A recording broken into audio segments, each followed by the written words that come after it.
Jeshi la polisi tutachunguza tukio la mtoto aitwaye Leonard Morisha mwenye umri wa miaka 11 hivi sasa. Mtoto huyu alifariki dunia katika hospitali ya wilaya ya Geita hapa tarehe mwaka 2017 tarehe 27 mwezi wa 6 kwa kosa la upungufu wa damu mwilini. Mtoto huyu alizikwa kwao wilaya ya Mbogwe katika kijiji cha Ngemo, kata ya Ngemo, tarafa ya Mbogwe, wilaya ya Mbogwe, mkoa wa Geita. Alipatikana akiwa hai usiku katika kijiji cha Segese Msalala, wilaya ya Kahama, akiwa mzima na randaranda katika maduka usiku mnamo mwezi wa Oktoba 2020. Mlinzi wa eneo hili la maduka aitwaye Emmanuel Busiga alimchukua huyo mtoto na kumpeleka nyumbani kwake, na baadaye alifahamisha uongozi wa kijiji. Juhudi za kutangaza huyo mtoto zikaanza kwenye mashule juu ya kupatikana kwa mtoto huyo. Huyo mtoto mishipa ya ulimi wa chini imekatwa kwa kiwango kikubwa sana, kwa mtoto hawezi kuongea. Mwaka huu tarehe 12 mwezi wa 12 mwaka huu 2021, baadhi ya wenyeji wa kijiji cha Ngemo kule ambako alizaliwa wilaya ya Mbogwe, wakiwa wanafanya vibarua maeneo haya ya Segese, waliweza kumuona huyo mtoto. Kwa hiyo wakajulisha kule kijijini kwao kwa mama yake mzazi na ndugu zake. Kwa hiyo walipokuja pale kijiji cha Segese wakamtambua kwamba mtoto wa kwake. Mama mzazi alimtambua kwamba huyo mtoto wangu, na kabla ya mshika, kwa sababu mtoto mwenyewe baada ya kumwona mama yake alimkimbilia mama yake. Alafu alilia sana huyo mtoto. Lakini baada ya hapo, kabla hatujamkabidhi mama yake mzazi, akamtambua mtoto kama ni mtoto wake, kwa sababu mtoto wake akomzaa kwenye goti la kulia aliumia, alikuwa mtoto mdogo na kovu kubwa. Na vile vile akasema kwenye kifua ana alama aliungua na sigara. Babake alimunguza na kishumisha sigara sehemu ya kifua. Alama zote zikakuwepo. Kwa hiyo uongozi wa kijiji cha Segese pale Kahama ukamkabidhi kwa maandishi wa mtoto, akarudi kijiji cha Ngemo. Baadaye taarifa zilifika kwa kituo cha polisi. Jeshi la polisi tulichofanya, tukamchukua huyo mtoto pamoja na wazazi wake kumpeleka kituo cha afya Masumbwe kwa uchunguzi. Akaonekana mtoto ambaye ana afya njema, kasoro ulimi sehemu za chini umekatwa kwa kiwango kikubwa, hawezi kuongea. Tuliendelea na upelelezi polisi. Tukaomba kibali cha mahakama ili tufukue kaburi la huyo mtoto.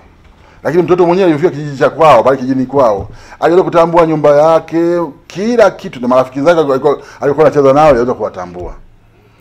Sasa tuliomba kibali mahakamani kufukua kaburi kwa mujibu wa sheria.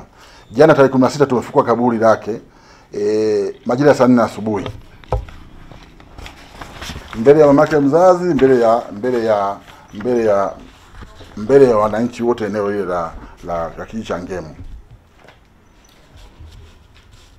Mamake mzazi anaitwa Teresa Lusolea, ana miaka 48. Akanadai huyu ni mtoto wake wa kumzaa, ni mtoto wake wa 11. Pamoja na alama hizo zinasema lakini huyu ni mtoto wake wa kumzaa toka tumboni mwao, anamfahamu ni mtoto wake, anamwamini kama mtoto wake. Sasa kaburi lilifukuliwa jana majira saa 4 asubuhi. Kabla kaburi hajafukuliwa, mama mzazi alitueleza alizikwaje mtoto wake. Alituambia mtoto alizikwa kwa jeneza. Yeye mama yake mzazi alimvingishia vitenge viwili. Mtoto alizikwa na bukta na shati. Basi tulifukua kaburi lake leo mtoto majira saa 4 asubuhi hiyo. Yalikuta mambo yafuatayo. Hatukukuta sanduku wala kipande cha ubao labda kimeoza kijaoza akikuta kwenye sanduku kwenye kaburi lile. Lakini ya pili, yule mama alidai alizikwa na vitenge vile vingishia. Vitenge hizo nguo hazikukutwa kwenye hiyo kaburi. Lakini tulikuta hizo bukta na shati. Mama mzazi alitambua kwamba hivi bukta na shati ni vya kwake kweli, alizikwa navyo yule mtoto wake.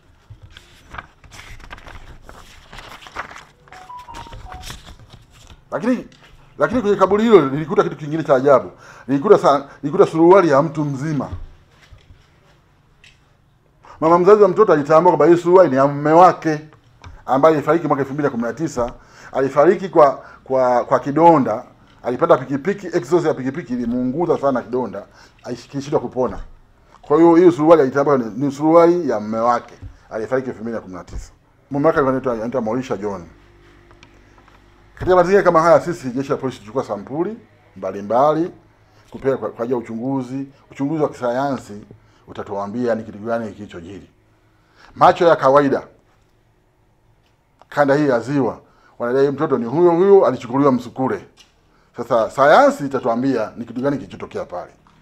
Lakini kwa jicho la kawaida ya kibinadamu, huyu mtoto anatambua kila kitu, kila kona, hata marafiki zake alikuwa anacheza nao anatambua. Ana akili za kutosha kabisa. Sasa sayansi itatuambia kilichopo kaburini kitu gani, huyu ni mtu wa namna gani. Sisi mwishoni tuna wito tu. Tuna wito wa aina mbili. Wito la kwanza tumeshakamilisha tayari. Tumeshirikiana na Mheshimiwa Mkuu wa Wilaya ya Mbogwe, Mheshimiwa Engineer Charles Kabeo, kwamba huyu mtoto sasa arudi kwenye mfumo wa elimu. Ndio mambo yale ndio mambo ambayo Mheshimiwa Rais anasisitiza kwamba kuna watoto walikosa kuingia kwenye mfumo wa elimu kutokana na sababu mbalimbali. Lakini la pili, tunaomba zile hospitali zetu za kitaifa kubwa, waanze Bugando, Muhimbili, KCMC na Serian ile Arusha, waangalie uwezekano wa kumsaidia huyu mtoto arudi aweze kuongea. Ni mtoto mdogo, anaonekana na afya njema, lakini hawezi kuondoa. Ukiangalia ulimi wake umekatwa sana sehemu za chini huko. Inatisha kidogo. Sehemu za chini ya ulimi wake hakuna hata ka element kamshipa. Kuna vitu vya ajabu kwenye kaburi vilokutwa. Kwanza hizo nguo, hizo bukta na shati ya huyo kijana hazijachakaa, hazijachoka. Labda sijui, labda ilikuwa vizuri. Lakini la pili, kawaida mtu akizikwa kwa jeneza ni mbao. Hata kama imeoza lakini angalau utakuta vipande. Hatujakuta kipande hata kimoja pale. Lakini sehemu nyingine tulikuta mifupa. Tuna wasiwasi, sisi sio wana sayansi, swala la sampuli siwezi kuzisemea kwa sababu ni swala la kisayansi. Na tunashukuru watu wa Mkemia, tulikuwa tunashirikiana nao, walitupigia simu, tuchukue eneo fulani. Kwa hiyo siwezi kusemea sana yale, lakini kwa jicho la kawaida tunakuwa na mashaka zaidi. Lakini sasa sayansi itatuambia ni kitu gani kilichojiri pale.